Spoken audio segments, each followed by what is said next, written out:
출발 새아침.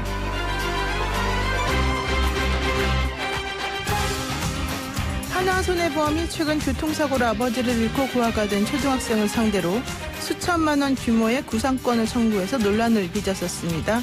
결국 어제 사과를 했는데요. 교통사고 당시 초등학생의 아버지가 무면허, 무보험 상태였기 때문에 사고로 인해서 보험사가 제3자에게 지불한 손해를 상속인인 자녀에게 청구한 겁니다. 하나손해보험의 대표는 소송 당사자의 가정 및 경제적 상황을 미리 살피지 못했고 법적 보호자 등을 찾는 노력이 부족했다 이렇게 사과를 하면서도요. 소송은 정당한 법적 절차였다라는 얘기를 했습니다. 하지만 소송을 하는 당사자가 상속인에게 구상금을 청구하면서 해당 상속인이 미성년자인지 그것도 초등학생인지 여부를 알지 못했다 이런 변명, 변호사인 저로서는 전혀 납득이 가지 않네요. 또한 갑자기 온 세상으로부터 버림받고 날벼락을 맞은 그 아이의 마음은 어떠했을지 상상도 하기 싫습니다. 보육원에 있다고 하는데요. 제발 우리 어른들, 특히 큰 회사를 운영하시는 돈 많은 기업가 여러분들, 올바른 사고방식과 가치관으로 상식적인 어른들의 모습을 보여주시기를 부탁드리겠습니다. 따뜻하고 상식적인 보통 사람들이 즐겨 듣는 YTN 라디오 노영의 출발 새 아침, 지금부터 시작하겠습니다.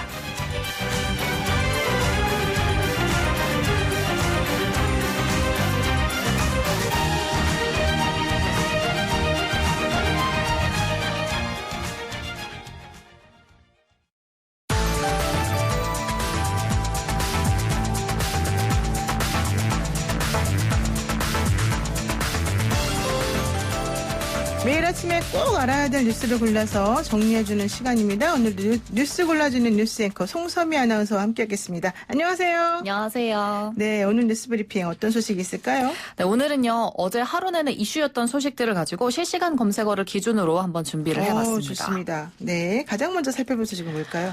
최근 가장 이슈였죠. 일명 N번방 사건. 이 피의자 조주빈 씨가 그 이름 석자 어제 하루 종일 포털 사이트뿐만 아니라 언론과 소셜미디어를 장악했습니다. 네. 코로나도 이긴 조주빈, 총선도 이긴 조주빈 이런 세상에. 얘기가 나옵니다. 와, 이게 자랑스러워야 될까요? 너무 글쎄요. 끔찍한데요. 어쨌든 그 포토라인에 서고 뭐 신상 공개가 되고 이런 것들 때문에 어제 하루 종일 화제였을까요?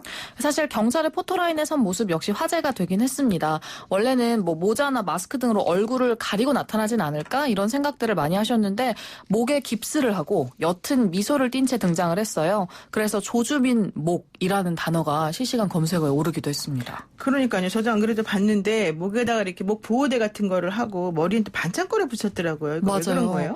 경찰 관계자에 따르면 유치장 세면대에 머리를 박는 자해를 했다고 해요. 그 과정에서 머리에 찰과상을 입고 또 목에도 무리가 갔다고 합니다. 일각에서는 조주빈이 뭐 고유정처럼 고개를 숙이고 또 변호사님 말씀하신 것처럼 머리카락으로 가리진 않을까 이런 생각을 했었는데 네. 경찰이 뭐 목에 깁스를 하게 했다 이런 얘기도 있었어요. 하지만 전혀 사실이 아니라고 경찰이 밝혔습니다. 그런데 사실은 어제 이제 피해자들에게 할 말이 없냐 그러니까 15초 발언한 게 정말 엄청난 파장을 일으켰습니다. 네, 맞아요. 포토라인에서 JTBC 손석희 사장을 거론을 했잖아요. 네. 손석희 사장님, 윤장현 시장님, 김훈 기자님을 비롯해 저에게 피해를 입은 모든 분들에게 사죄한다. 뭐 이런 얘기를 했는데 사실 조 씨는 성착취 동영상을 제작 유포한 혐의를 받는데 그가 언급을 하니까 왠지 연관성이 있을 것 같고 네. 좀 주목이 되잖아요. 이에 JTBC가 곧장 보도자료를 내고 조주빈이 스스로를 흥신소 사장이라고 속이면서 텔레그램을 통해서 손 사장에 접근을 했고 이 법적 분쟁 중인 김훈 기자의 사주를 받았다라고 거짓말을 하면서 손 사장과 그 가족들의 신변을 위협을 했다고 합니다. 이후에 손 사장은 증거 확보를 위해서 돈을 지급을 했고 조 씨는 잠적을 했고요. 이야, 진짜 손석희 사장 그러면 대한민국 최고의 앵커이자 엄청 똑똑하신 분인데 네, 모르는 사람이 없죠. 이런 인간한테 당하다니 근데 참 어쩔 수가 없는 부분이 있나 본데요.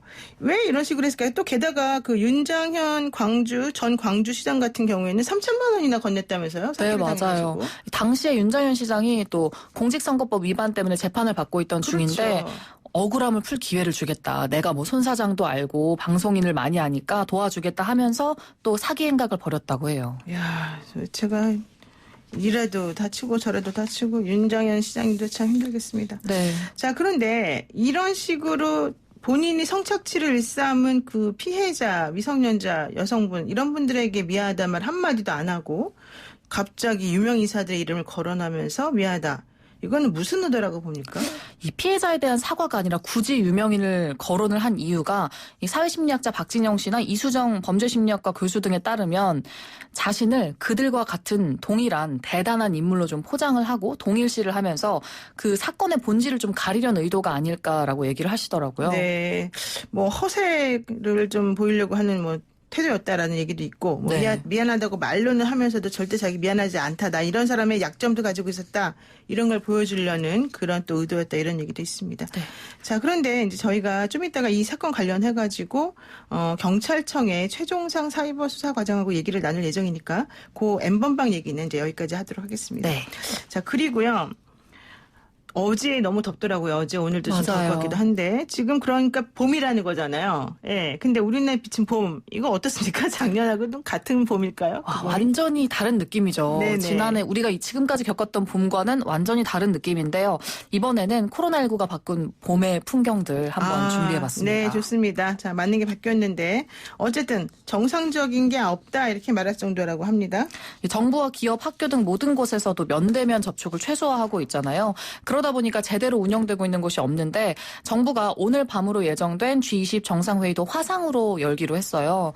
문 대통령이 이번 G20 특별 화상 정상회의에 참석해서 코로나19에 대응하고 있는 국내 경험도 좀 공유를 하고 국제 공조 방안도 밝힐 예정이라고 합니다. 그러면 어떤 식의 국제 공조 방안을 내놓을지 궁금하네요. 이 한미 간 정상들이 이제 석 달 반 만에 통화를 했어요. 트럼프 대통령이 코로나19 의료 장비, 진단 키트를 좀 대량 요청을 했거든요.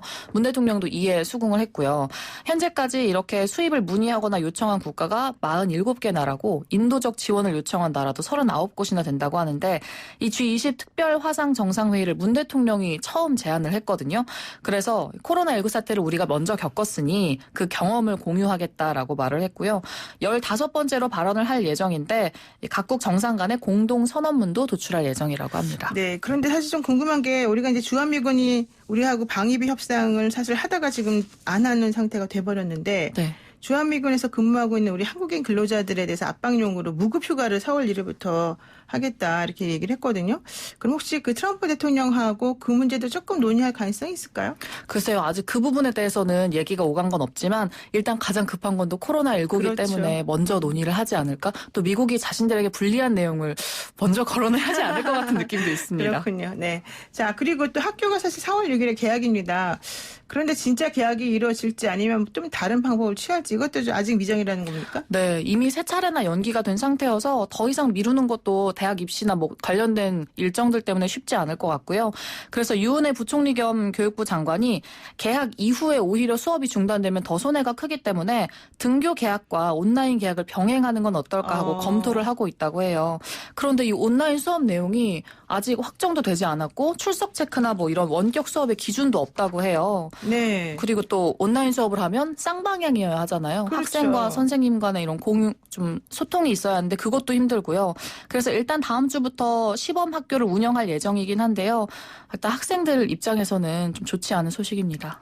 근데 또 온라인 수업 들으려면 노트북이나 스마트 기기 이런 게 좀 필요할 것 같은데 이런 게 없는 학생들도 좀 많지 않습니까? 맞아요.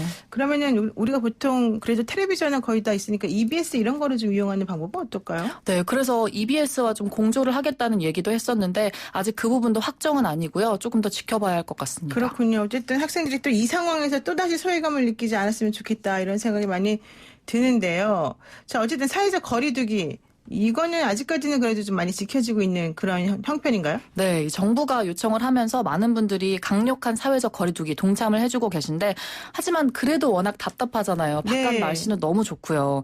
비교적 넓은 공간인 야외를 찾는 분들이 많은데 연예인들도 예외는 아니었습니다. 어제 하루 동안 몇몇의 연예인 이름이 또 실시간 검색어에 오르내렸는데 그 이유가 대부분이 SNS에 본인의 야외 활동 사진이나 나들이 사진을 올린 거예요. 그래서 네티즌들이 아무래도 사회적 거리에 앞장서는 공인이어야 하는데 네네. 조금 좋지 않은 모습인 것 같다라는 의견을 게시를 했고 또 거기서 대립이 있기도 했습니다. 그랬군요.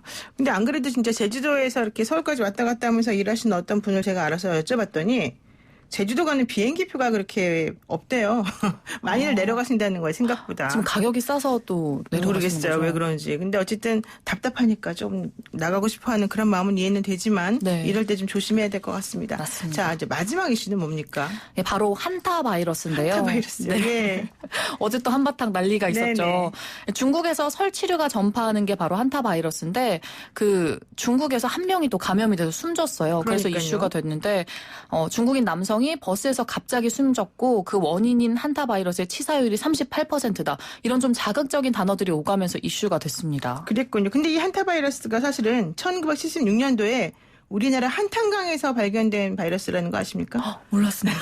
그래서 한타 바이러스인지 모르겠지만 오. 어쨌든 그래서 바이러스가 이제 설치류, 뭐 쥐 같은 그 설치류에서 나오는 분비물이나 이런 것들로 만들어진다고 했는데 전파가 된다고 했는데 그래도 어쨌든 백신이 있잖아요. 맞아요. 네. 중국에서 무려 20년 전에 이미 백신이 나왔었고요.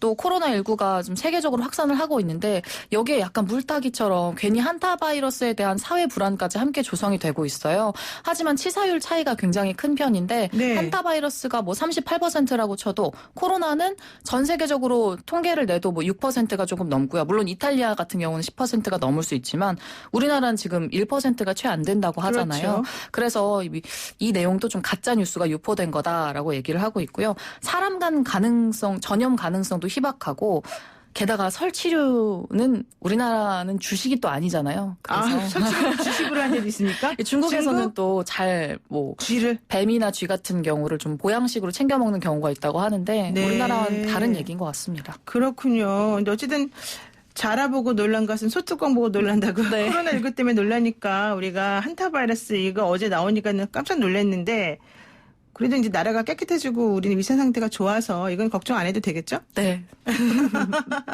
좋습니다. 네, 오늘 말씀 여기까지 드릴게요. 고맙습니다. 네, 감사합니다. 네, 지금까지 뉴스 골라주는 뉴스 앵커 송서미 아나운서였습니다. 아침을 시작하는 슬기로운 방법. 오늘 내게 이로운 뉴스. 노영희의 출발 새 아침. 슬기로운 인터뷰. N번방 운영진인 조주빈이 검찰로 송치가 됐지만 아직도 N번방의 공범들 그리고 또 그 방에 들어갔었던 26만 명의 회원들에 대해서는 밝혀져야 될 것들이 상당히 많습니다. 피해 여성들을 협박해서 디지털 성착취물을 제작하고 유포하고 또 그걸 돈 주고 이용한 이들. 국민들은 절대 용서하면 안 될 것 같고요. 용서하지도 않을 것 같습니다. 이 건으로 인해서 어제 민감용 경찰청장이 18곳의 지방경찰청장들과 또 그 관국 관련된 관계자들과 함께 또 화상회의도 하고 회의도 하고 막 그랬다는데요. 자, 이제 앞으로 어떤 식으로 이 수사가 이루어질지 최종상 경찰청 사이버 수사과장님과 전화 연결해서요. N번방 사건 수사 진행 상황 들어보도록 하겠습니다. 과장님 안녕하세요. 네, 안녕하세요. 경찰청 사이버 수사과장 최종상 청장입니다. 네, 요즘 정말 바쁘실 것 같습니다. 그런데 어제 경찰청에서는 이 N번방 사건 관련해서 특별수사본부가 발대됐다 그러는데 이건 어떤 겁니까? 네, 그렇습니다. 사건 수사, 지도 지원과 디지털 포렌식, 국제공조, 피해자 보호 등 관련 기능이 합동으로 참여하는 디지털 성범죄 특별수사본부를 편성하여 종합적이고 체계적인 단속을 추진하고자 합니다.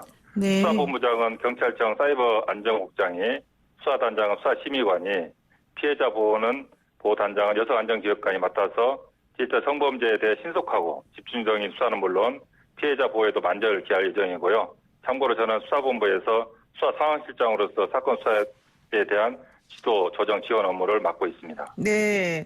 사실 제가 그 경찰청 사이버 안전과장님을 잘 알아서 여쭤봤더니 수사과장님이 최고다 이런 얘기를 해서 제가 굳이 아닙니다. 우리 수사과장님을 제가 모셨는데 제가 이제 궁금한 거는 경찰청에서 특별수사본을 지금 이제 올 12월 말까지 설치해서 운영하겠다는 얘기가 나왔는데 그러면 각 지방 경찰청 간의 관계는 어떻게 되는 거고요? 또 네. 그 지방 경찰청에는 수사 담당 부장이 있습니다. 그분들이 특별 수사 단장을 맡아서 그 역할을 하고요. 경찰서에는 서장이 그 역할을 맡아서 수행을 하게 됩니다. 그러면은 또 윤석열 검찰총장이 또 어제 밝힌 내용이 검찰청에도 또 특별 그런 수사팀을 만들겠다 이런 얘기를 했습니다. 그럼 경찰하고 검찰 간에 또 좀 중복되거나 이런 겁니까? 아니면 어떤 식으로 분리가 되는 겁니까? 네, 경찰은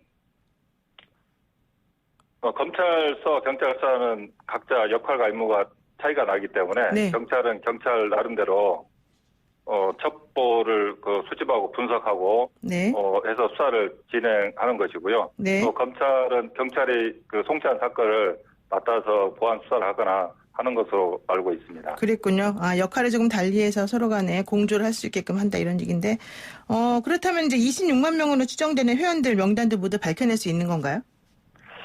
예, 일부에서는 공위반 회원수 파악하는데 어려움이 있지 않겠느냐 그런 얘기를 하기도 합니다. 네. 물론 이제 근데 다만 어려움이 있는 것과 불가능한 것은 좀 분명히 다르다고 생각합니다.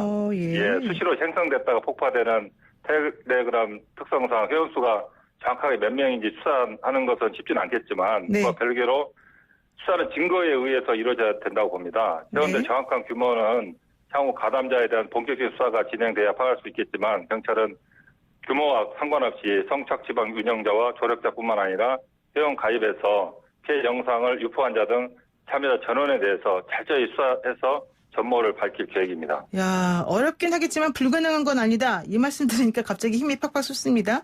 그런데 네. 그 민감용 청장님 얘기로는 6만 명 정도는 또 전원 공범으로 신상 공개도 검토한다 이런 얘기를 하고 있는 걸 보니까 가담자 6만 명에 대한 수사는 어느 정도 이루어진 거 아닙니까?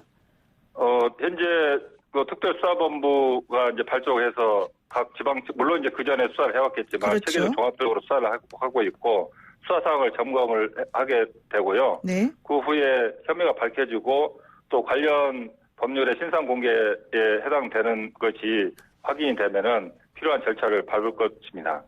그런데 그 경찰청장님 얘기가 모든 접촉은 흔적을 남긴다 뭐 이런 얘기를 했어요. 이게 무슨 말이에요? 네, 우리 과학수사에 관한 격언인데요. 네. 프랑스의 범죄 학자 로카르의 명언이기도 합니다. 이 모든 접촉을 하게 되면 흔적이 남게 되고 그 흔적을 찾아서 수사를 하게 되는 것이거든요. 네. 그래서 이 가상화폐를 통해서 거래해서 찾기 어렵다 하더라도 결국 돈을 벌기 위한 것이라 또 오프라인에서 환전해야 되거든요. 네. 그런 것을 찾아서 특정하고 검거하겠다는 취지로 이해하고 있습니다. 그러니까 디지털 흔적이 남기 때문에 그 자기 자신을 숨기거나 할 수는 없을 것이다. 이렇군요. 네, 그렇습니다. 지금 떠는 사람들이 많겠습니다. 네. 자, 그런데요. 어쨌든 지금 좀 전에 우리 과장님도 말씀하셨지만 암호화폐, 비트코인 같은 암호화폐를 이용해서 돈을 지불하고 그 방에 입장료를 냈다. 이런 얘기 나오는데 그럼 암호화폐 거래도 지금 역추적을 하고 계시는 거예요?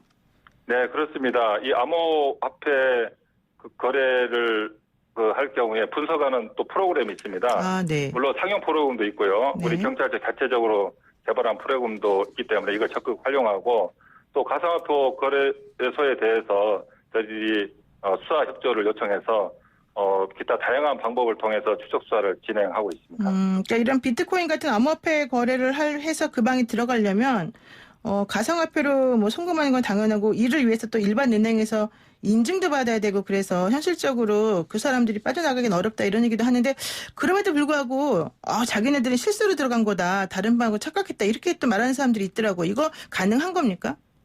네.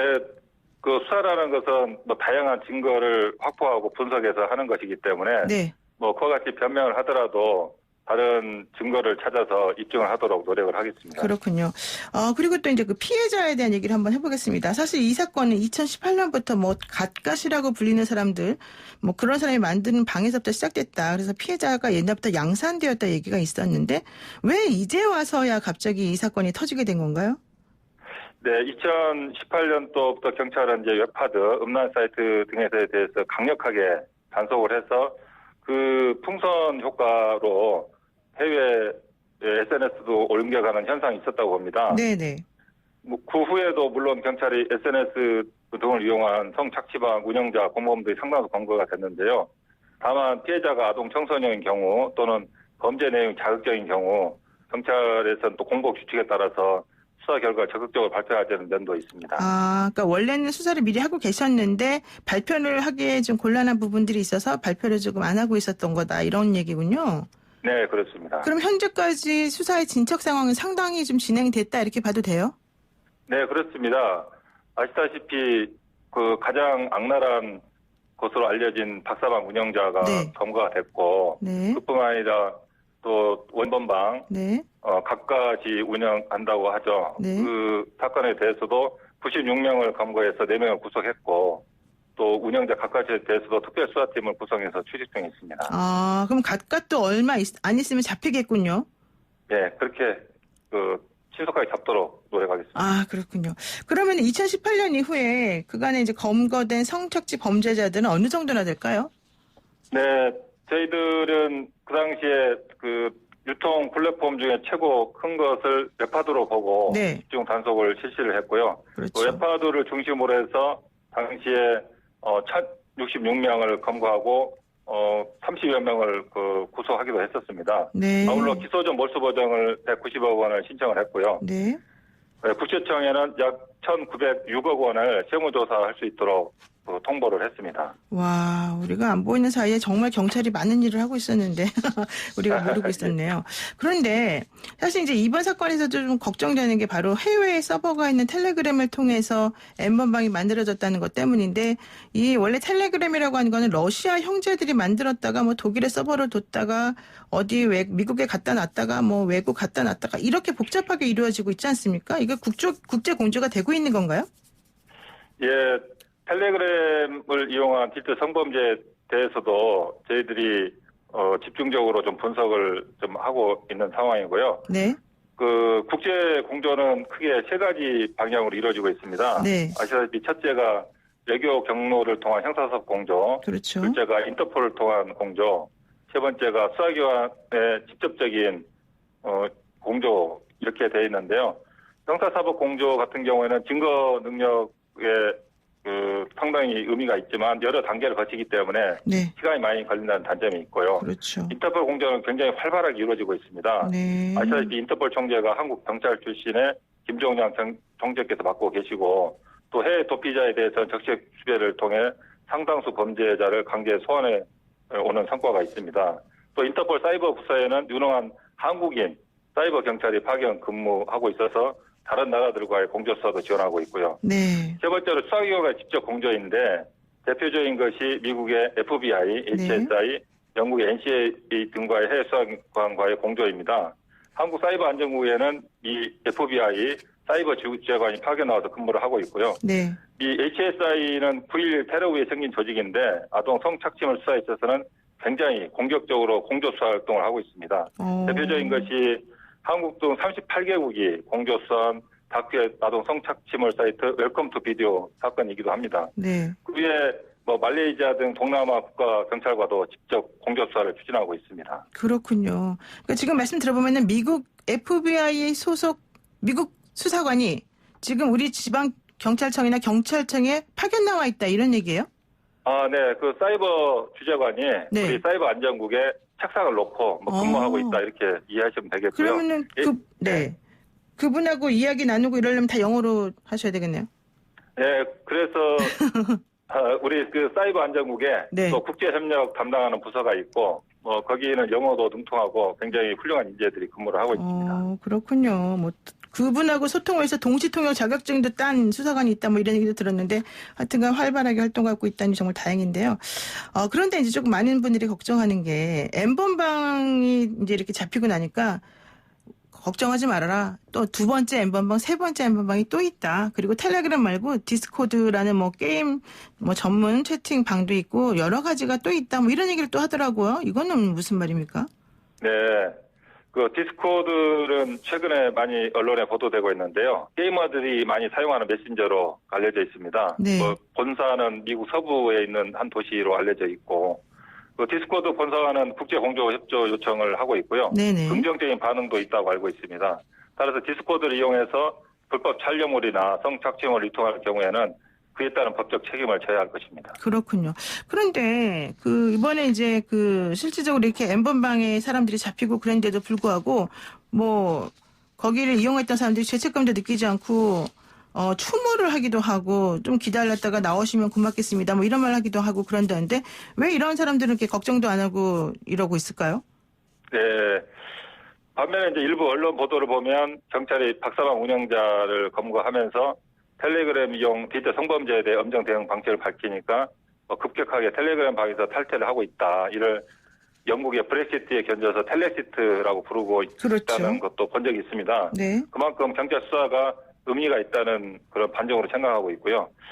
또 디지털 성범죄는 인간의 삶을 파괴하는 중대 범죄입니다. 반드시 수사되고 검거되고 처벌된다는 것을 보여줘야 합니다. 네. 또 그에 상한 처벌이 이어져야 하고요.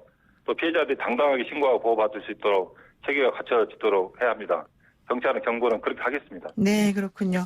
그리고 이제 그 약간 얘기를 달리해서 어제 조주빈이 포토라인에 서서 한 얘기를 들어보니까 손석희 사장, 뭐 윤장현 전 광주시장, 뭐 김훈 기자 등의 이름을 거론하면서 자기가 협박하고 사기치고 돈을 뜯어낸 이런 상황을 얘기를 했단 말이에요. 이런 식의 사건에 대해서도 지금 수사를 하고 계시는 겁니까? 네. 서울지방경찰청에서 수사가 추가로 진행되고 있는 것으로 알고 있습니다. 근데 이런 식으로 그 실제 성착취와 무관하게 그런 식으로 연결되어 있는 또 다른 여죄라고 해야 되나 이런 범죄를 저지른 사람들이 많아요? 예, 그런 부분에 대해서는 해당 수사팀에서 면밀히 살펴보고 있습니다. 그럼 지금 수사를 하고 있는데 수사 기밀 보호상 말씀을 못 하시겠다 이런 취지이신 거죠? 예, 그 구체적인 사건에 대해서는 네. 예, 경찰청에서 수사 정책을 담당하기 때문에 언급하는 것은 좀 적절하지 않다고 봅니다. 그렇군요. 알겠습니다. 네, 마지막 질문 하나만 하겠습니다. 그 N번방에 있던 26만 명 사람들 조사하신다고 했는데 그러면은 직접 경찰서로 소환될 가능성이 있을까요? 예, 굉장히 좋은 질문이고요. 네. 또 실제 그런 질문을 많이 받기도 합니다. 뭐 네. 처벌이 되느냐. 네. 우리 아동 청소년 성보호에 관한 법률 11조 5항에 아동 청소년 이용 음란물임을 알면서 소지하는 경우에는 1년 이하 징역 또는 2천만 원 이하 벌금에 처하도록 되어 있습니다. 작년 말부터 경찰은 아직 법 개정 전이지만 법률 용어인 아동 청소년 이용 음란물을 아동 청소년 이용 성착취물로 바꿔 부르고 있습니다. 아동 성착취물 소지한 경우 반드시 처벌받게 되고요. 네. 또 그 불법 촬영물이나 불법 음란물을 단톡방 등에 올려라, 보내라 하고 부추긴 경우에도 네. 부사 또는 방조죄로 처벌될 수 있기 때문에 청취자 여러분께서 정말 좀 유의를 하셔야 되겠습니다. 그리고 또 사실은 그 피해자에 대한 그 보호나 대책은 혹은 그 영상물 삭제 이런 것들은 어떻게 되는지 좀 궁금합니다. 네, 피해 영상물 원본에 대해서는 증거가 체증이 끝나면은 네. 반드시 삭제 조치하고 있고요. 또 다른 사이트 등에 유포되어 있는지 부분에 대해서는 경찰청에서 자체 개발한 불법 촬영물 추적 시스템이 있습니다. 네. 여기를 돌려서 찾아서 삭제 차단하고 있고 또 여가부나 방심위와 협조를 해서 다른 곳에 유포되는지 모니터링을 하고 네. 또 반드시 삭제 차단 조치하고 하는 등 피해자 보호에 만전을 기하고 있습니다. 그렇군요. 자, 그리고 이제 마지막으로, 정말 마지막으로 그 사이버 수사과장님으로서 수사를 하시는 과정 중에서 어려움이 있다거나 우리 국민들에게 꼭 하고 싶으신 말씀이 있다면 뭐가 있을까요? 네, 이 디지털 성범죄, 사이버 성폭력 반드시 그 흔적이 남는다. 그리고 수사를 해서 반드시 처벌된다. 절대 그와 같은 것은 인간의 삶을 파괴하는 중대 범죄이기 때문에 그런 일이 없도록 당부를 드립니다. 네, 알겠습니다. 오늘 말씀 여기까지 듣겠습니다. 고맙습니다. 네, 감사합니다. 네, 지금까지 최종상 경찰청 사이버 수사과장이었습니다. 노영의 출발새 아침 1부 순서 마치고요. 잠시 후 2부에서 뵙겠습니다.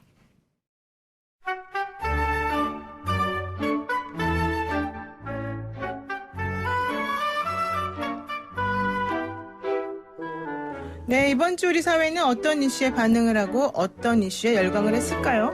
우리 사회 여론을 알기 쉽게 분석해주는 출발새 아침의 여론 택배 요정 뚱커벨 인사이트 K 배종찬 연구소장 나오셨습니다. 소장님 안녕하세요. 안녕하십니까. 뚱커벨입니다. 네, 어떤 이슈에 반응하고 어떤 이슈에 열광했을까? 매주 이런 것만 생각하시는 거죠? 하루 종일 그런 생각만 하죠. 네. 자, 그러면은 오늘은 가장 큰 이슈가 뭡니까? N번방이죠. 그렇군요. 네. 자, N번방 관련 여론 한번 집중적으로 다뤄보겠습니다. 청와대 국민청원에서 용의자 신상 공개와 처벌 그리고 가입자에 대한 신상 공개 요청이 빗발치고 관련해서 여론조사 결과도 있었던 걸로 알고 있습니다. 어떻게 됩니까? 네, 먼저 이 N번방에 대한 국민들의 관심이 얼마나 높았냐면 청와대 국민청원과 관련된 내용들 뚱크벨이 종종 소개를 해드리지 않습니까? 그렇죠. 많이 해주시죠. 되게 역대 최다입니다. 가장 높습니다. 텔레그램 N번방 용의자 신상 공개 및 포토라인에 세워주세요. 이게 지금 260만을 넘었었고요. 그다음에 텔레그램 N번방 가입자 전원의 신상 공개를 원합니다가 거의 지금 200만에 육박하고 있습니다. 네. 둘을 합하면 450만을 넘는 숫자거든요. 역대 최다입니다. 그러니까 우리 국민들의 여론이 이렇게 분노로 들끓고 있는데요. 관련된 여론조사 결과도 있습니다. 이 가입자 전원과 관련된 부분 신상 공개돼야 된다. 국민 여론은 압도적입니다. 네. 10명 중 8명이 넘는 82%는 신상 다 공개해야 된다. 네. 특히 여성들의 분노가 매우 높게 나타났고요. 반대는 11%에 그쳤습니다. 리얼미터가 오마이뉴스의 의뢰를 받아서 지난 24일 전국 500명 무선전화 면접 및 유무선 RDD 자동답 조사했고요. 표본오차 95% 신뢰 수준 플러스 마이너스 4.4%포인트, 응답률 6.9%. 자세한 사항은 조사기관의 홈페이지에서 확인 가능합니다. 근데 이제 이 청원 사이트가 있다 보니까는 정말 여기에서 만들어지는 여론이나 주장이나 이런 공감되는 내용들이 상당히 사회에 영향을 많이 미치는 것 같아요. 엄청난 영향을 미칩니다. 특히 이제 이 N번방과 관련된 부분은 우리가 지금 요 며칠 사이에 이 관련된 여론이 있었겠구나라고 생각할 수 있는데 그렇지가 않더라고요. 아, 그래요? 그러니까 여론조사에 감지하지 못하는 내용은 우리가 바닥 민심. 이것은 빅데이터 상에서는 이미 이야기가 되고 있었던 부분입니다. 네. 그게 무슨 말이에요, 그러니까? 그러니까 빅데이터 상에서는 빅데이터의 이제 N번방이라는 것을 검색을 했습니다. 입력을 했습니다. 그러니까 뭐 박사방도 있고 또 조주빈 별로 언급하고 싶지가 않습니다. 그런데 소셜 매트릭스 인사이트의 N번방을 대입을 해보면 물론 지난 14일 이후 15일 이후 이 사건이 밝혀진 이후부터 언급량이 급증합니다. 폭발적으로. 네. 그런데 지난해 연말도 그렇고 이 지난해 연말 올해 1월 또 1월 중순 심지어는 1월 하순 꿈틀꿈틀 N번방과 관련된 빅데이터가 감지돼요. 아, 네. 그러니까 이 부분들을 좀 더 국민들의 관심을 더 모았더라면 그리고 국회에서도 1월 달에 관련된 법안된 국회 국민청원도 있었지 않습니까? 네, 그렇죠. 바로 그 부분이었습니다. 이거 사실은 더 서두르고 법안 마련도 몇 개월 더 고심을 해서 이것을 끄집어내서야 되는데 그렇지 못했다라고 하는 거. 앞서 말씀드렸던 소셜 매트릭스 이 인사이트에 N번방이라는 검색어를 집어넣게 되면 비단 요 며칠 새에만 N번방과 관련된 것이 논의되는 것이 아니라 이야기된 것이 아니라 훨씬 이전부터 관련된 관심이 모아졌었다는 것이죠. 그러니까 우리가 좀 전에 인터뷰했던 그 최종상 경찰청 사이버 수사과장도 2018년 이후부터 사실은 계속해서 경찰이 조사를 하고 그다음에 수사를 하고 있었다 네. 이 얘기했는데 지금 배종찬 수사관 얘기를 들어보게 되면 일주일 동안에 폭발적으로 이것이 표면화되고 얘기됐지만 실제 그 전부터 뭐 그 소셜 매트릭스요? 예, 이런 데에서는 빅데이터 이런 데에서는 N번방 얘기가 계속 나왔었다 이런 그렇죠. 얘기군요. 소셜 매트릭스 인사이트가 트위터에서 논의되고 있는 내용, 네. 또 블로그, 또 인스타그램까지 포함을 하고 있거든요. SNS의 모든 활동들이 전부 다 여기에 좀 나오는군요. 그러니까요. 그러면. 이 일탈 행위 자체가 네. 이미 이루어졌고 여기에 대한 경각심을 일깨우는 이야기들이 있어 왔는데 네네. 물론 경찰은 감지했겠죠. 하지만 그 사이에 국민들이 모르고 있으면서 많은 피해자들이 발생했을 가능성도 있고 네. 그 사이에 또 삐뚤어진 생각으로 가입했을 사람들도 있는 거 아니겠습니까? 그렇죠. 유사 텔레그램의 이 성착취 방도 있기 때문에 네. 그러니까 이 부분들을 좀 더 빨리 감지했었어야 된다는 거죠. 그렇다면 조주빈, 뭐 박사방, N번방 이런 것 등에 대한 주요 연관어 같은 것도 좀 검색이 됐습니까? 네, 검색이 됐습니다. 이게 아주 흥미로운데 네. 이 N번방을 넣어봤더니 지난 1월에 보면 사건, 청원, 텔레그램이 계속 나옵니다. 1월 달에도. N번방하고 상당히 연관된 높은 말들이요? 비율로 수만 건이 나옵니다.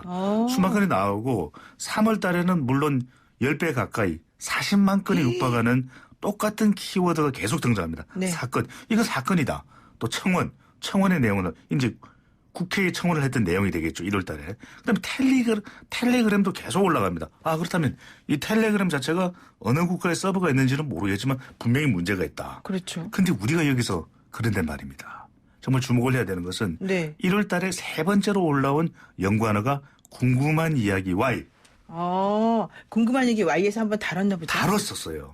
이 N번방 얘기를. 그렇습니다. 네. 그러니까 이 내용과 관련된 것이 증폭되던 시점이 바로 1월 17일경입니다. 1월 17일경에 보면 궁금한 이야기 Y, 텔레그램 N번방, 성착취방, 성폭행, 가학행동 지시하는 박사는 누구인가? 딥웹, 다크웹 같은 괴담이 진실이라니 하는 이야기가 나왔거든요. 그런데 1월 달 생각해 보면 우리가 물론 코로나라는 것이 있긴 했지만 그렇죠. 국회에서 이것이 청원까지 올라오고 상임위에서 다뤄질 정도면 그런데도 불구하고 이게 우리가 소위의 회의록을 보면은 몰랐다. 나는 모른다. 국회 그 소위원회 회의록에는 그런 얘기가 안 나온다. 회의록을 모른다? 보면은 그게 좀 드러났지 않습니까? 그런데 관련된 내용들이 이미 네티즌들 사이에는 아주 심각하게 이야기가 되고 있었던 것을 빅데이터를 통해서 발견을 하게 되는 겁니다. 그런데 사실은 그 조주빈이라고 하는 그 원조 박사의 이름은 우리가 며칠 전에 어제 우리가 사실 알게 그렇죠. 된 거잖아요. 어제 그제. 네, 이건 N번방입니다. 네, 그런데 1월 달에 보면은 가학행동 지시하는 박사는 누구인가 나옵니다. 이름은 안 나오더라도. 이름은 나오지 않더라도. 그 사람에 대한 관심은 그렇죠. 있었다는 박사방이라는 것까지 포착이 된 겁니다. 그러면 이미 사람들은 다 어느 정도 여기서 나쁜 일이 벌어지고 있는 걸 알고 있었고 좀 누가 빨리 수사를 해서 좀 해결해 주기를 바랬었다는 얘기입니다. 그러니까요. 그래서 국회의 국민청원이 이미 10만이 올라갔고 그래서 1월 달에 논의가 됐는데 그 관련된 구체적인 내용을 살피지 않았던 것이죠. 그렇군요. 국회가 해야 될 일을 안 했던 겁니다. 국회가 그냥 맨날 할 일을 안 하는 게 진짜 아주 일입니다, 요즘에. 자, 봅시다. 네. 자, 이제 두 번째 이슈로 한번 넘어갈게요. 이번에는 어쨌든 이제 경제 이슈 한번 얘기 다뤄볼게요. 네. 지금 2차 추경 예산에 대해서 지금 말들이 많은데요. 이 2차 추경에 대한 국민 여론은 어떻습니까? 높습니다. 지금 20일 날 YTN의 여론에서 리얼미터가 실시한 조사를 보면 2차 추경이 필요하다 55.1%로 절반을 훌쩍 넘었고요. 네. 반대는 29.7%로 나타났는데 특히 이 2차 추경이 대구, 경북 그리고 인천, 경기 그러니까 인천, 경기 지역에 상당히 많은 중소기업들이 있거든요. 네. 절실하게 필요하고 있다는 것인데 이 조사는 지난 20일 실시됐고 전국 500명 그리고 응답률은 6.9%. 나머지 개요는 앞서 조사와 동일합니다. 그런데 한 가지만 좀 더 말씀드리면 네네. 추경 예산에 대한 관심도 높긴 한데 좀 이건 빠뜨리면 안 될 것 같아요. 지금 이 N번방에 대한 게 심각한 문제를 요거 하나만 좀 강조를 드리고요. 어느 정도냐면 코로나19보다도 응급량이 넘었었습니다. 코로나19보다 두 배 이상 넘었었고 우리가 총선 이야기를 하고 있는데 총선보다는 순간 응급량이 10배 이상 높습니다. 네. 그러니까 완전히 이 N번방이 지금 모든 우리 국민들의 관심에 블랙홀이 되고 있는 거죠. 네. 그러니까 사실 코로나19가 가장 큰 이슈였는데 이 코로나19보다도 더 언급량이 많은 게 뛰어넘었어요. N번방이고 네네. 또 총선에 대한 언급량보다 더 10배나 많은 게 N번방이고 추경 예산에 대한 관심보다 더 많은 관심을 받고 있는 게 N번방이고 그래서 지금 말씀을 드리는 겁니다. 우리가 이 추경 예산 이게 골든타임을 놓치면 안 되거든요. 그래서 더 많은 관심을 가져주시면 그렇군요. 좋겠습니다. 네. 자, 어쨌든 이제 우리는 N번방에 대한 관심도 좋지만 일단 추경 예산 관심과 총선에 대한 얘기를 해보겠습니다. 네. 자, 정부가 어쨌든 적극적으로 돈 풀기를 하겠다는 거잖아요. 그렇습니다. 여기에 대한 반응은 어때요? 국민들의 반응은? 국민들은 적극적입니다. 그러니까 지금 유럽, 그러니까 그동안에는 우리 방역 가지고 문제를 또 지적을 했었는데 그게 아니었다라는 게 지금 이번에 판명이 됐고. 그렇죠. 트럼프 대통령은 심지어는 우리의 진단키트를 좀 보내달라. 네. 그 도도했던 트럼프 대통령 이야기를 할 정도이기 때문에 대통령에 대한 평가가 달라지는데 이제는 경제 쪽에 초점이 모아지고 있거든요. 그런 만큼 이 추경 골든 타임을 놓쳐서는 안 된다라고 하는 것이고 특히 대구 경북 지역과 중소 상공인이 많은 경기 인천에서 집중적으로 요구를 하고 있는 것이죠. 뭐 덴마크에서도 우리가 진단 키트 준다니까 처음에 싫다 그랬다가 지금은 좀 보내달라고 또 아쉬운 소리 한다고. 구애만큼이라는 이야기가 있죠. 네, 그렇습니다. 자, 그런데 어쨌든 이제 이런 식으로 돈 풀기를 정부가 한다 그러고 추경 예산을 또 내놓는다고 하니까 또 이거 포퓰리즘 아니냐 이런 얘기하는 사람들도 있고요. 그러면 전 세계가 다 포퓰리즘이죠. 지금 전 세계 모든 국가가 바주카포처럼 돈을 풀어야 된다. 그럼 메르켈 총리도 포퓰리즘이고 네네. 다 포퓰리즘이 돼야 되는데 이건 사실 전 세계적 비상 시국이거든요. 그렇군요. 자, 좋습니다. 자, 그래서 어쨌든 그러면 이제 총선과 관련해 가지고 또 비례투표 비례 연합 전문 정당들에 대한 인식 조사, 호도 조사 이게 나왔죠 또. 그러니까 오죽했으면 이번에는 코로나19가 모든 이슈의 블랙홀이기 때문에 유독 그냥 유일하게 관심을 갖는 것이 비례정당이거든요. 그래서 그렇죠. 이번 총선은 비례다. 이런 얘기가 나올 정도인데 지금 더불어시민당 관련된 조사입니다. 지지율 네. 또 미래한국당까지 포함되어 있습니다. 더불어시민당 26.1%, 네.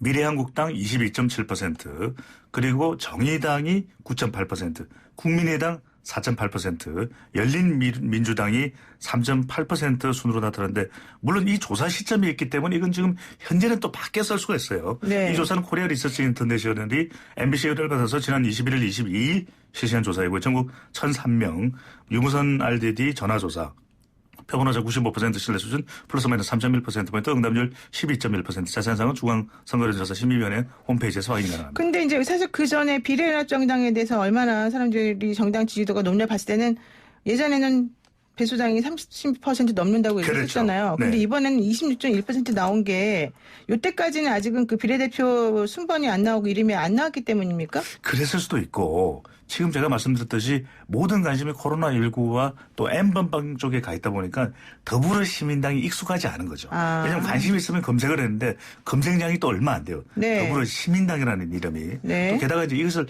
열린민주당과 나누고 있는 것이죠. 또 이제 이것이 과연 또 올바른 일인가 하는 또 기존 지지층들의 약간의 그렇죠. 또 실망도 네. 있어요. 그러다 보니까 이들이 이제 당장 응답을 하지 않는 이번 조사에서도 응답자의 30%는 지지하는 비례 정당을 밝히지 않았습니다. 바로 여기에 또 포함이 되어 있는 거죠. 그렇군요. 그러니까 아직까지 지지를 선뜻 하지 못하는 경우도 있고 또 이름이 익숙하지 않은 경우도 있고 또 열린민주당과 지금 나누고 또 일부는 정의당으로 갔어요. 이렇게 네 갈래끼로 나누어진 것이 정당 지지율은 40%에 육박하는 더불어민주당과 더불어시민당의 파괴력은 조금 다른 것이죠. 그런데 사실 열린민주당이 처음에 만들어졌을 때는 8%가 넘는 지지율을 보이기도 했는데 이번에는 3.8%면 좀 낮네요. 바로 이 두 가지입니다. 하나는 명분.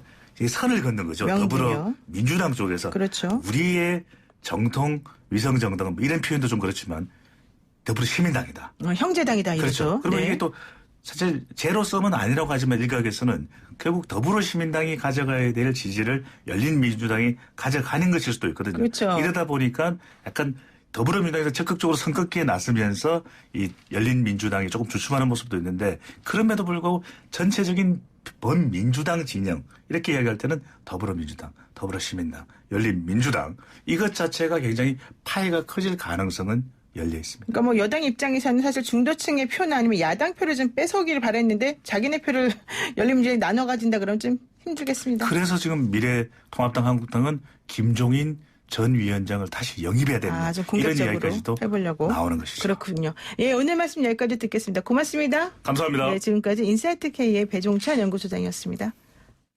네, 0252 쓰시는 분께서요. 왜 성범죄 관련법이라도 통과시키지 않고 쌈박질만 하는 정치인 누구도 사과하는 사람이 없습니까? 이렇게 따끔한 한마디 주셨고요. 8119 쓰시는 분께서도요. 만 18세가 돼서 첫 투표를 하는 학생들이 준연동형 비례대표자 얼마나 알고 투표할까요? 수능보다 어려운 것 같아요. 정말 지적을 잘해주시고 계십니다. 자, 저는요. 8시 정각에 돌아오겠습니다.